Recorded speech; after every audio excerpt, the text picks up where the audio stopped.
Raja Ampat, obral izin tambang duluan, gaduh belakangan adalah tema satu meja The Forum. Malam ini telah hadir di studio anggota Dewan Perwakilan Daerah Papua Barat Daya, Paul Vincent Mayor. Pak Ci, malam. Di sebelah kiri saya ada Kepala Global Greenpeace Indonesia untuk Kampanye Hutan Indonesia, Kiki Taufik. Malam. Malam. Kemudian ada Ketua Ekspedisi Tanah Papua dari Harian Kompas tahun 2021, Hari Susilo. Malam. Hari. Lalu ada melalui sambungan Zoom, anggota Komisi 12 DPR dari fraksi Partai Kebangkitan Bangsa, Ratna Juwitasari. Malam Mbak Ratna. Ya. Kami juga sudah mengundang perwakilan dari Kementerian ESDM, Kementerian Lingkungan Hidup, dan Kantor Komunikasi Presiden, namun mereka tidak bersedia untuk hadir. Oke, baik, saya ke Kiki dulu. Bung Kiki, ini sebetulnya kerusakan lingkungan seperti apa yang ditemukan oleh Greenpeace sehingga Greenpeace kemudian melakukan kampanye untuk Save Raja Ampat? Terima kasih Mas Budiman. Jadi memang kami sebenarnya sudah mendengar bahwa ada tambang nikel di Raja Ampat sejak 2 tahun yang lalu ya, sejak mendengar hasil ekspedisi dari teman-teman Kompas.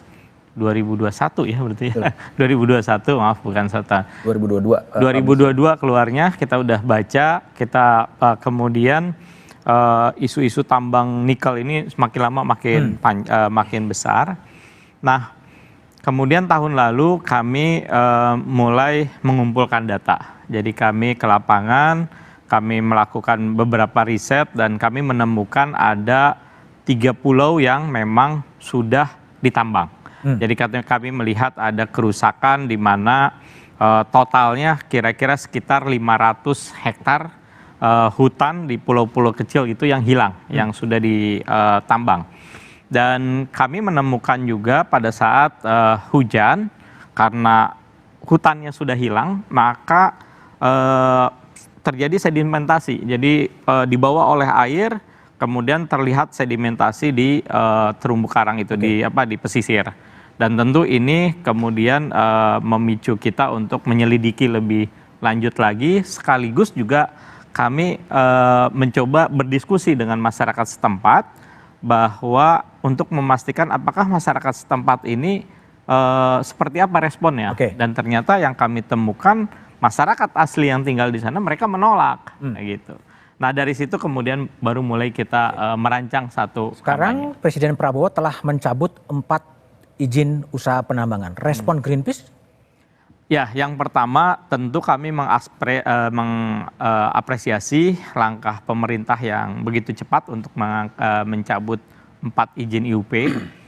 Namun belum selesai menurut kami, karena bagi kami tuntutan kami itu adalah Raja Ampat harus diproteksi, full proteksi dan permanen.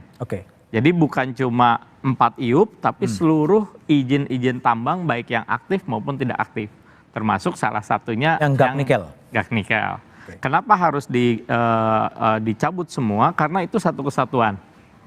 Satu kesatuan ekosistem di mana cepat atau lambat akan berdampak kepada ekosistem di sekitar itu. Oke, baik. Pak Paul Vincent Mayor. Anda asli Raja Ampat? Iya, saya lahir di Piainemo. Kampung Pam. Ketua Dewan Adat Raja Ampat? Di Papua Barat dan Barat Daya. Ketua Dewan Adat Papua Wilayah 3 Doberai. Oke. Lalu sekarang sudah 4 IUP dicabut oleh Presiden Prabowo. Harapan Anda? Ya, saya apresiasi. Saya apresiasi respon cepat dari Pak Presiden Prabowo. Tapi juga kita harus perhatikan GAK hari ini. GAK ini perusahaan yang dari tahun 70-an.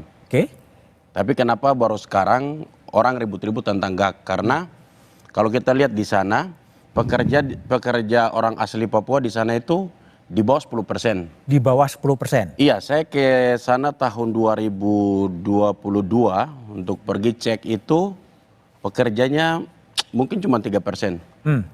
Orang kerja semua dibawa dari luar. Kontraktor lokalnya tidak dilibatkan, dibawa kontraktor dari luar. Jadi saya lihat memang benar-benar sumber daya alamnya dikeruk, sumber daya manusianya terpuruk. Ini menjadi satu catatan penting untuk Pak Presiden Prabowo untuk kita harus perhatikan GAK ini. Mereka nambang, ambil sumber daya alamnya, tapi masyarakat adat Papua tidak diperhatikan. Tapi ada suara-suara juga yang di GAK itu yang mengatakan keberatan kalau kemudian tambang itu kemudian ditutup. Mereka bukan orang asli Papua. Oke. Mereka itu asalnya dari Maluku Utara. Mereka bukan orang asli Papua. Jadi saya pikir tiba-tiba Pak Menteri muncul ke sana, ada spanduk yang didesain sedemikian rupa bagusnya, ada yang ikat kain merah di kepala, terus datang berteriak-berteriak di situ, saya curiga by design, didesain. Siapa yang desain? Ya, kita bisa lihat secara kasat mata kelihatan kan. Oke, baik. Saya ke Mbak Ratna Juwitasari, anggota Komisi 12 DPR. Ini ada aspirasi dari DPD sebetulnya ya kalau mau ditutup semua sebetulnya. Mbak Ratna, gimana Anda respon? Jadi memang dari awal kemarin yang pertama kita juga harus mengapresiasi bagaimana movement dari Greenpeace dalam hal ini yang bisa menghimpun sebegitu banyak awareness dari masyarakat terkait Save Raja 4 ini, yang sebenarnya kita juga mengikuti sejak 19 Mei. Jadi ada gerakan May Day untuk Raja 4 itu, saya mulai tertarik mengikuti isu ini, Pak Budiman. Bagaimana saya selanjutnya mengkonfirmasi terhadap kawan-kawan yang ada di sana. Dan ternyata memang betul bahwa kegiatan pertambangan nikel ini sudah mulai meresahkan.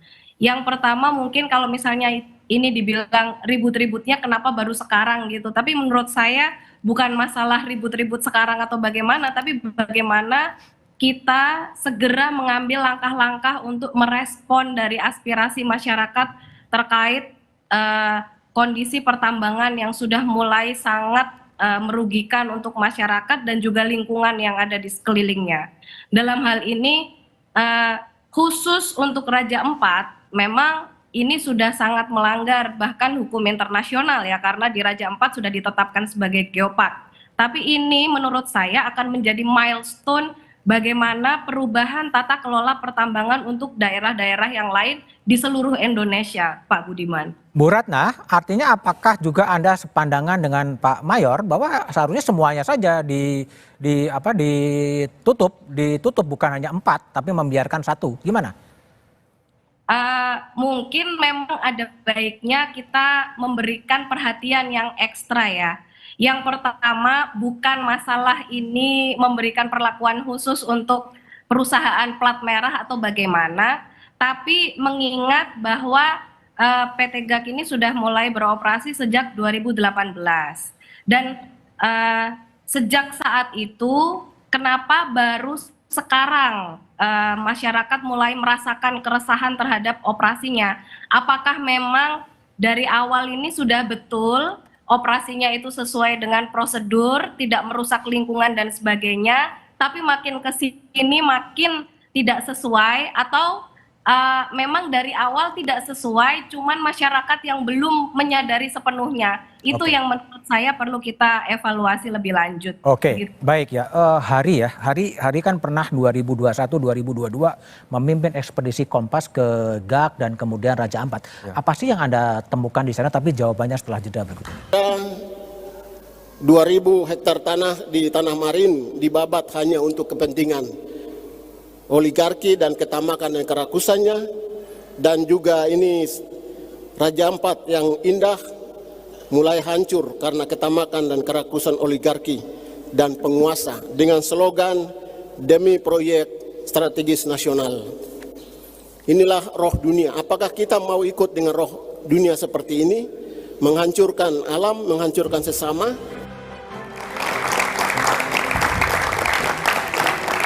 Itu tadi adalah respon dari Uskup Timika Monsinyur Bernardus Boethius Baru. Hari 2021-2022 Anda memimpin ekspedisi Kompas ke GAK juga. Ya, Tanah Papua. Gambaran GAK pada tahun itu seperti apa? Iya, jadi waktu 2021 itu lebih tepatnya ekspedisi Tanah Papua ke 20 kabupaten kota di Papua ya, termasuk salah satunya Raja Ampat. Nah, Di Raja Ampat ketika kami ke GAK karena ada kami mendapatkan informasi karena ada keluhan masyarakat terkait tambang nikel di sana. Terus kemudian kami mendatangi langsung ke lokasi itu persis 4 tahun lalu di Juni 2021 juga itu kondisi perairannya keruh. Kondisi perairannya keruh terutama di pesisir ya. Itu sedimen lumpurnya itu udah menutupi karang dan padang lamun di sana.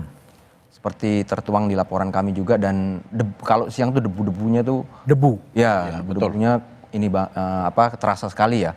Karena hilir mudik truk ya mengangkut material dari nikel, terus kemudian material nikel itu juga sedimennya terbawa ke laut itu yang kemudian kalau kita lihat itu yang membuat keruh tadi. Warga di sana ketika kami datang bahkan kami menginap di Pulau Gak untuk mendalami informasi itu, warga di sana itu selain mengeluhkan terkait dengan perubahan itu ya, mereka yang dulu sebelum ada pertambangan dengan mudah mencari ikan di pesisir, rata-rata di Raja Ampat itu di pesisir aja orang dengan mudah mencari ikan. Di dermaga aja ikan udah banyak meliuk-liuk di bawahnya. Nah di GAK tidak ada.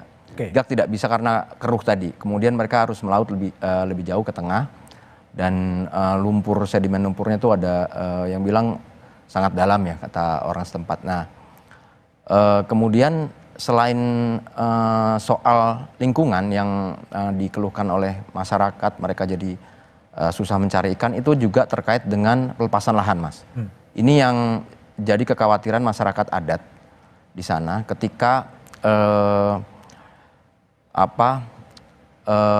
mereka saat itu tuh semacam menandatangani pelepasan lahan adat ke perusahaan ya. Karena kan seperti diketahui konsesinya PT GAK Nikel itu kan seluruh di pulau itu bahkan melebihi 13.000 sedangkan luas konsesi wilayahnya, sedangkan luas Pulau GAK itu hanya sekitar 6.000-an hektar. Nah itu yang dikhawatirkan masyarakat ketika mereka melepas lahan itu mereka bisa sewaktu-waktu terusir dari sana.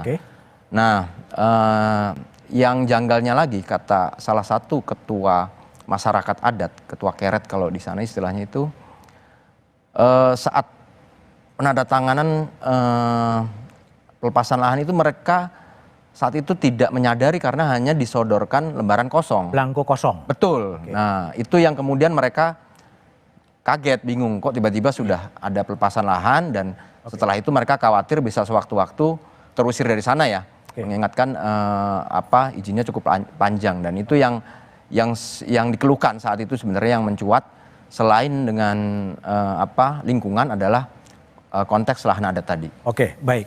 Pak Mayor, tadi kan ada temuan dari teman Kompas di 2021 adalah pelepasan adatnya juga belangko kosong sebetulnya. Iya. Ya itu kan perbuatan melawan hukum harus diproses hukum itu. Dan saya lihat di sana yang paling terjadi nyata-nyata di depan mata itu CSR-nya PT GAK Nikel itu miliaran itu kita tidak tahu kemana. Masyarakat di beberapa kampung atau desa di pulau-pulau sekitar yang terkena dampak, itu kepala kampungnya biasanya cuma dikasih kira-kira 10 juta per orang per tahun. Padahal itu orang nambang di situ, ambil nikelnya dan bawa keluar itu kan kita tahulah nilainya berapa. Miliaran banyak itu kemana. Jadi saya harap di momentum ini sebaiknya aparat penegak hukum masuk untuk lakukan pemeriksaan. Karena saya sudah 2 bulan lalu sudah dorong untuk BPKRI segera audit CSR PT GAK Nikel, tapi tidak masuk juga. Jadi memang momentum ini saya mau desak untuk aparat penegak hukum lakukan audit. Periksa CSR PT GAK Nikel, uangnya dikemanakan saja selama ini. Baik, Pak Cik, sebetulnya menurut pengamatan Anda sebagai anggota DPD dan juga Ketua Dewan Adat Raja Ampat, Dewan Adat Papua di wilayah 3 Dobrai. Dewan Adat di wilayah 3. Pertanyaan adalah, ada berapa sih IUP yang Anda ketahui sebenarnya? Saya curiga itu lebih dari yang disebutkan di media kemarin. Saya kasih contoh seperti yang ada di Kepulauan Piai Nemo itu. Itu di gugusan itu kalau kita lihat di peta itu Kepulauan Fam itu. Di Piai Nemo itu di Kampung Saupapir, Kampung Saukabu dan Kampung Pam itu ada PT Anugerah Pertiwi Indotama. Saya kemarin dengar tidak disebut. Tidak disebut. Ya, isu yang beredar di sana dan waktu saya kunjungan dapil ke sana, ke Kampung PAM, itu diserahkan oleh masyarakat sendiri. Petanya, gambarnya, luasan hektarnya, dikasih semua Oke, di Kepulauan PAM itu. Jadi ya perusahaan itu memang harus dicabut. harus dicabut. Tapi Iya. sudah beroperasi atau belum? Belum. Oh belum, baru minta. Ada di sana yang mereka urus izin tapi tidak produksi. Oh, Lalu yang fatal di sana itu mereka urus izinnya langsung di kementerian. oh, Masyarakat adat tidak tahu, pemerintah daerah pun mereka urusnya kan biasanya bertahun-tahun. Jadi bupati ganti bupati, itu prosesnya masih jalan terus. Jadi seperti yang sekarang lagi dipersoalkan, itu kan 2013. Sekarang baru dipersoalkan gitu. oke, baik. Bung Kiki, tadi kalau kita dengar pernyataan dari Uskup Timika, ini adalah oligarki dan rakus sebetulnya. Apakah Greenpeace menangkap juga semangat ini adalah oligarki dan ketamakan dan kerakusan untuk mengeksploitasi bumi? Ya, terima kasih. Betul sekali yang disampaikan tadi oleh Pastor Uskup Papua, Uskup ya. Papua Timika. di Timika, bahwa memang saat ini Indonesia itu dikuasai oleh oligarki yang menguasai sumber daya lahan, sumber daya alam di Indonesia. Jadi kami beberapa kali berbicara soal ini bahwa Indonesia, sumber daya alam Indonesia, 75% sumber daya alam Indonesia itu dikuasai oleh 10% orang-orang kaya atau oligarki yang di Indonesia.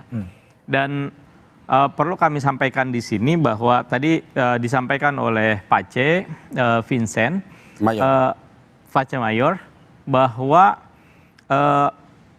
kenapa kami mendesak supaya ada perlindungan secara penuh dan permanen di Raja Ampat.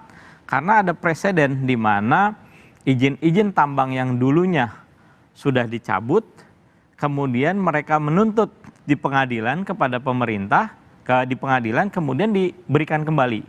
Dan tadi Pak C. Mayor sudah sampaikan ada indikasi, ada satu lagi atau beberapa lagi izin-izin tambang yang mereka sudah mengajukan untuk diaktifkan kembali. Oke. Jadi artinya 4 tambang izin yang sudah tadi dicabut, kemarin dicabut, satu masih berjalan, nanti bisa jadi ada lagi tambang-tambang nikel yang mengajukan. Nah ini yang kita khawatirkan.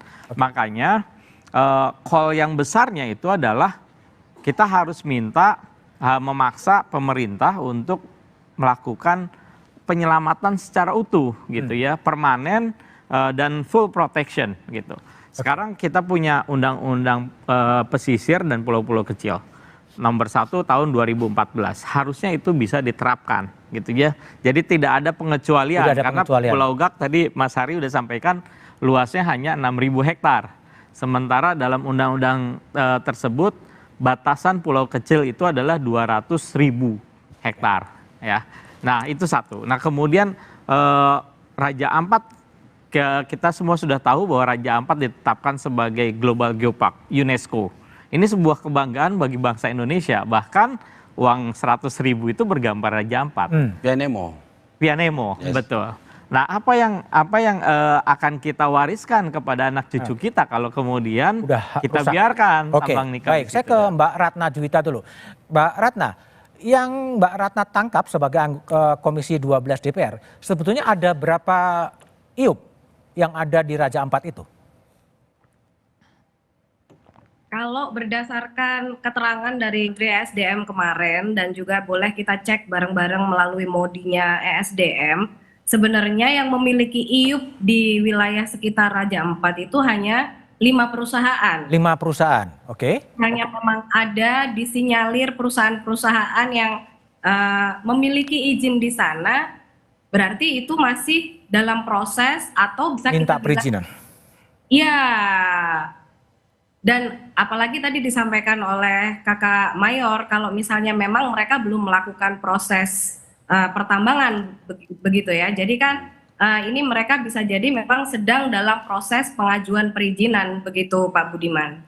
Dan kalau misalnya kita tadi sesuai apa yang disampaikan oleh Pak Kiki juga, saya sangat sepakat kalau misalnya Pulau Gak itu sudah dikategorikan menjadi pulau kecil begitu ya, yang cukup bisa menjadi alasan supaya izinnya PT GAC itu juga dicabut gitu kan. Cuman kita juga harus memikirkan ulang apa konsekuensi yang akan diterima oleh negara apabila kita harus mencabut izin yang sudah diberikan pada saat itu begitu. Pastikan ini ada banyak konsekuensi yang harus ditanggung juga. Kalau Mbak Ratna sebagai anggota Komisi 12 lebih menyarankan agar PT GAC Nikel itu juga dicabut atau dibiarkan beroperasi? Kalau saya lebih memilih kata-kata mengevaluasi.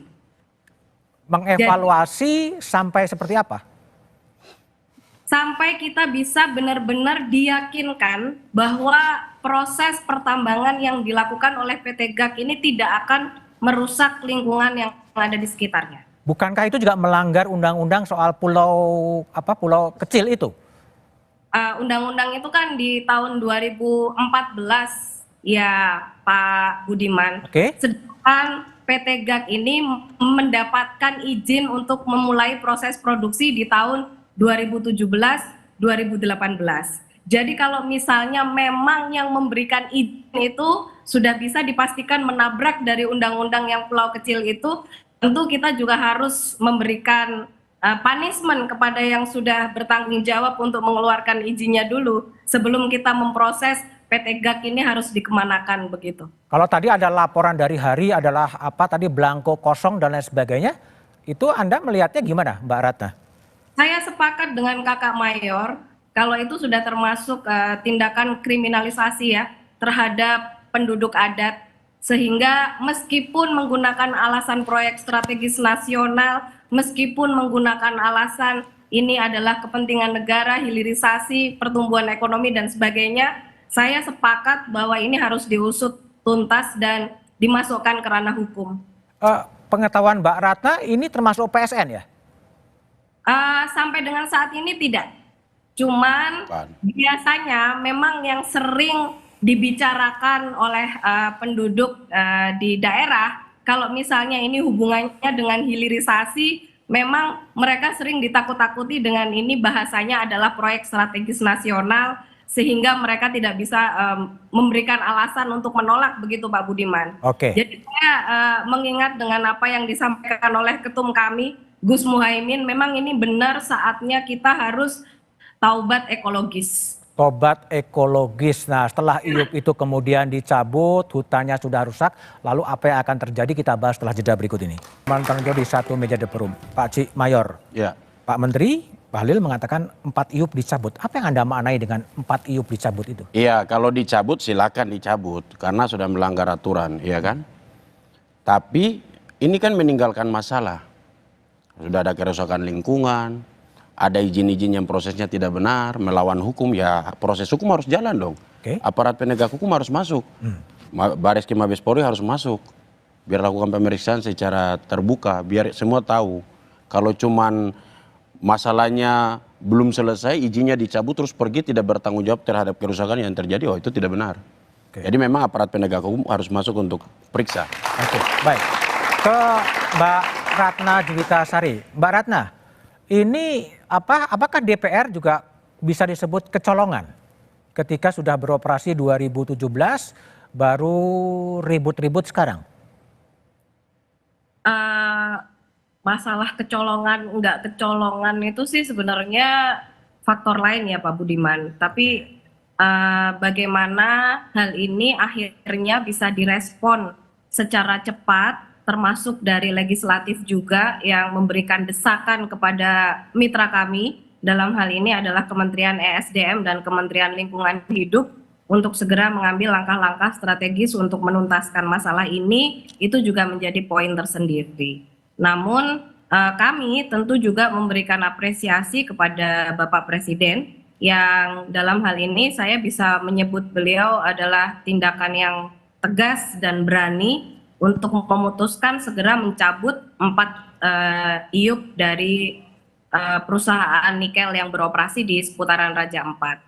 Terkait apa yang tadi disampaikan oleh Kakak Mayor, saya sepakat bahwa kita juga harus memberikan semacam sanksi begitu ya kepada 4 perusahaan yang sudah membuka lahan tambang yang menyebabkan deforestasi dan lain sebagainya, bahwa mereka juga harus bertanggung jawab terhadap kerusakan lingkungan. Jadi bagaimana mereka harus segera melakukan replanting, penanaman kembali, atau diambilkan dari jaminan pertambangan yang mereka berikan saat mereka mengajukan perizinan dan lain sebagainya. Jadi harus ada langkah-langkah pertanggungjawaban sebagai bentuk hukuman juga kepada perusahaan-perusahaan yang sudah beroperasi ini.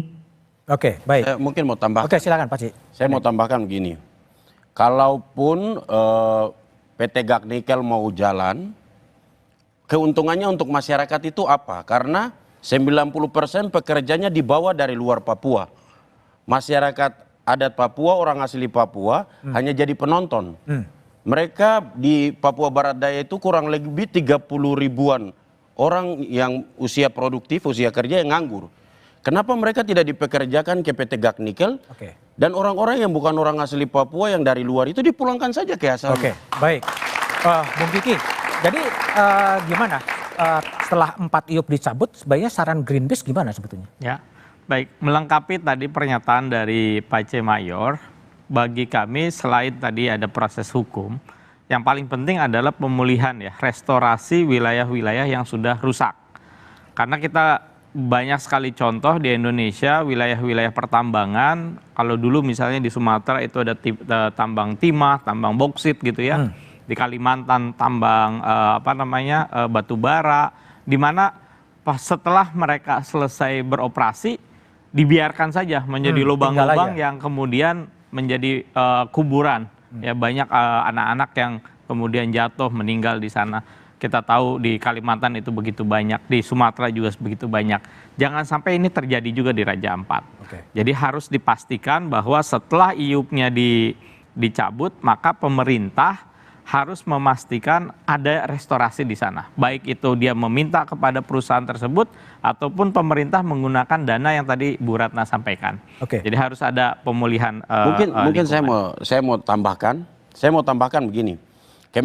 Sebenarnya kemarin Pak Menteri Bahlil datang itu salah sasaran. Salah sasaran? Salah sasaran.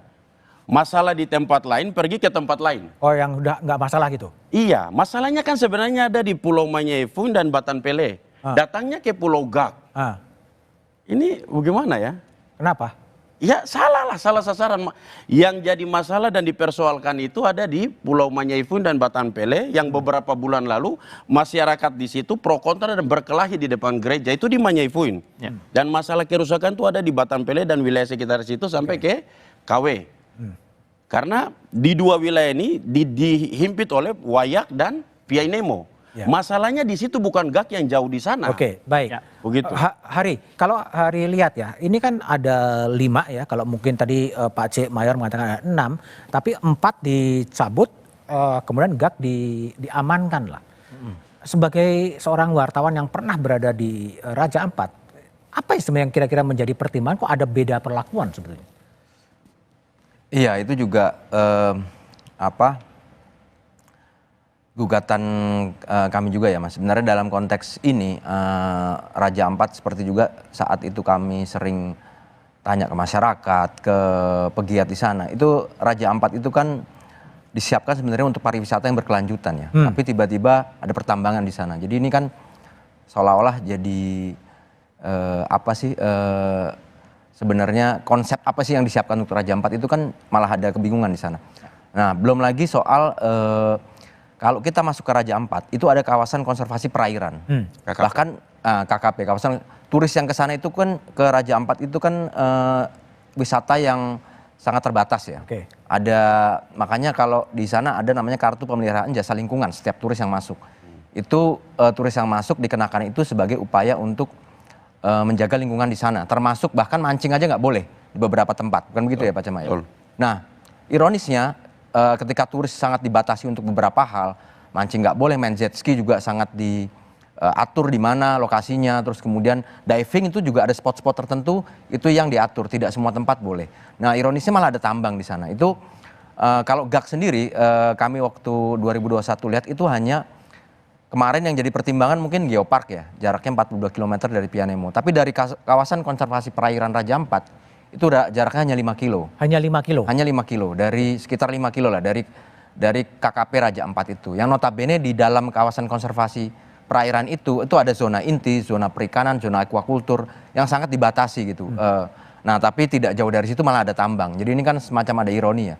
Ketika pemerintah mengatur ketat soal pariwisata yang berkelanjutan di Raja Ampat, tapi justru di lokasi yang tidak jauh juga ada tambang. Boleh saya tambahkan? Oke, pendek aja. Jadi gini, selain tadi disampaikan zona KKP itu ya, kita perlu lihat juga bahwa Raja Ampat itu kita tahu sebagai coral triangle. Ya. Dan dia di sana itu ada beberapa spesies yang unik, termasuk contohnya adalah manta, pari manta.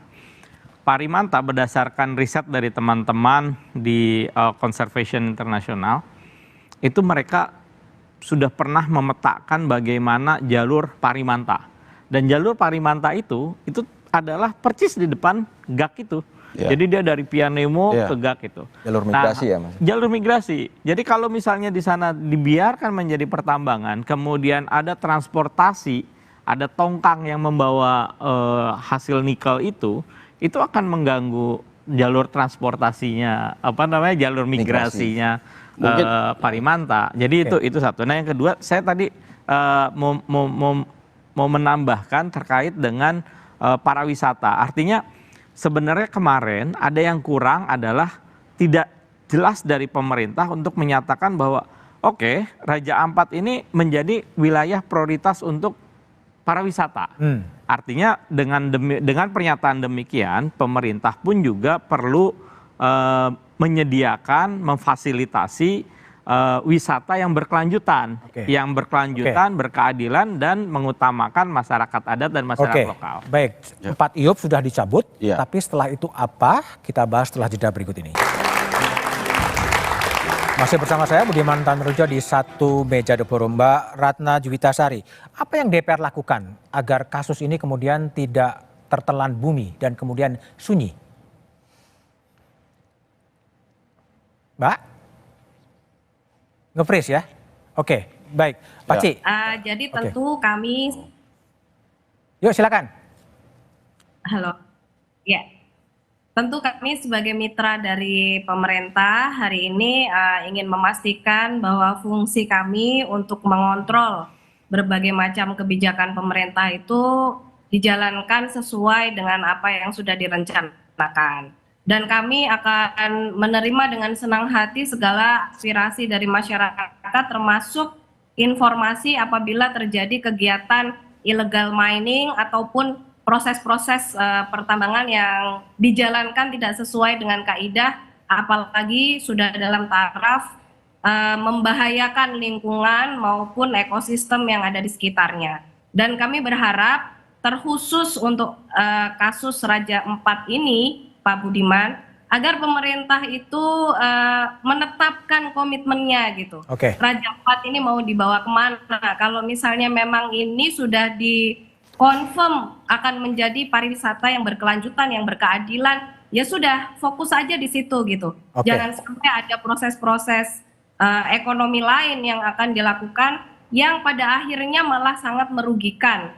Tidak hanya merugikan masyarakat, namun juga merugikan generasi yang akan datang. Begitu. Baik, Pak Ci Mayor. Iya. Harapannya apa? Di Raja Ampat itu kan dari Waisai sampai ke Misol itu memang wilayah pariwisata. Ada wilayah geopark, ada KKP tadi, kecuali yang ke arah utara. Itu mulai dari ada Kampung Warsamrin sampai putar Urbina Sopen ke sana, itu hutan produksi. Nah, yang jadi masalah itu adalah masyarakat adat tidak pernah diajak bicara. Tiba-tiba saja izin datang ya. Mereka jelas ribut lah. Otonomi khusus Papua itu kalau Aceh khususnya itu yang khusus itu syariat Islam. Kalau Papua yang khusus itu syariat adat atau hukum adat.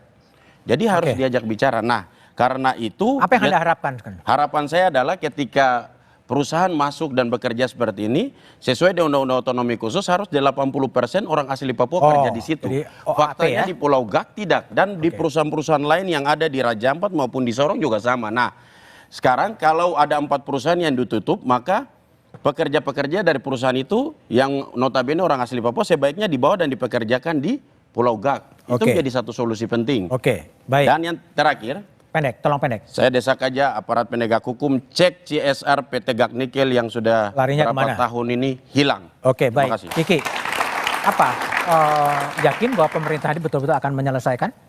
Ya. Jadi menurut kami kembali kami ingin menyampaikan bahwa bukan hanya di Raja Ampat, izin tambang yang ada di pulau-pulau kecil di Indonesia Timur saat ini lebih banyak menyengsarakan, merusak ekologis, dan merusak ruang-ruang hidup masyarakat. Untuk itu kami mendesak pemerintah untuk melakukan evaluasi secara menyeluruh. Saudara-saudara kita yang ada di Kabaena, yang ada di Halmahera Utara, yang ada di Morowali, yang ada di Pulau Obi, mengalami kesengsaraan akibat kerusakan lingkungan dari tambang nikel. Pemerintah perlu bertanggung jawab untuk itu. Dan Raja Ampat, khusus Raja Ampat kembali lagi harus diproteksi secara penuh. Untuk Oke. itu kami mengundang dan mengajak masyarakat untuk tetap memonitoring apa yang dilakukan oleh pemerintah. Kita jangan diam saja. Mari masyarakat tetap bersuara seperti apa yang kita lakukan saat ini. Oke. Terutama di Papua, setiap pembangunan harus berdasarkan prinsip-prinsip kemanusiaan, prinsip-prinsip keadilan, prinsip-prinsip Pediatapa, dan yang paling penting adalah Papua bukan tanah kosong. Bukan tanah kosong. Papua bukan tanah kosong. Oke, baik. Hari, dalam bayangan Anda, solusi apa yang paling tepat oleh pemerintah setelah terjadi berbagai kontroversi di Raja Ampat? Ya, kalau di Raja Ampat ini seperti juga waktu dalam tulisan kami ya, sebenarnya ada semacam kerancuan ya. Ketika pemerintah menetapkan kawasan konservasi perairan di Raja Ampat tahun 2009, kemudian diikuti ada Geopark 2017 dan Global Geopark 2023. Semestinya sudah jelas arah ekonomi di Raja Ampat ditujukan untuk pariwisata yang berkelanjutan. Tapi ini semacam ironi ketika ada tambang di sana. Itu juga seperti kata masyarakat di sana, turis di sana. Selama ini Raja Ampat itu dikenal sebagai surga terumbu karang. Sebagai salah satu di dalam segitiga terumbu karang dunia. 75% lebih terumbu karang dunia itu ada di Raja Ampat. Nah, orang akan lihat seperti juga ketika kami datang ke Gak ya, ketika karang tertutup lumpur, karang rusak. Ketika bawah laut rusak, terus apa lagi yang bisa dibanggakan dari Raja Ampat? Ketika dia memang dikenal sebagai surga bawah laut. Gitu. Oke, baik. Hari, Mungkin saya bisa Kiki, menambahkan. sudah habis Pak Cik, Mayor, terima kasih, dan juga Mbak Ratna telah bergabung di satu meja The Forum. 4 perusahaan tambang dicabut izinnya. 1 perusahaan diizinkan beroperasi. Apakah ini keputusan berbasis lingkungan atau kompromi kekuasaan dengan modal? Yang dipertaruhkan bukan sekedar nikel, tapi masa depan ekosistem, hak hidup generasi yang belum lahir. Yang terjadi di Raja Ampat bukan hanya eksploitasi, tapi bisa disebut ekosida, penghancuran sistem kehidupan yang tidak bisa dipulihkan oleh uang, undang-undang, atau retorika politik. Pertambangan tak bisa hanya diatur dengan izin teknis, ia harus tunduk pada prinsip keadilan lintas generasi. Sumber daya hari ini bukan milik kita sepenuhnya, tapi titipan bagi anak cucu kita. Jika kerakusan dibiarkan, kita bukan sedang membangun negeri, tapi sedang menggali lubang kematian di tanah yang diwariskan. Satu meja The Forum, tempat kita menjaga akal sehat agar alam tak dikorbankan demi kepentingan sesaat. Selamat malam dan terima kasih.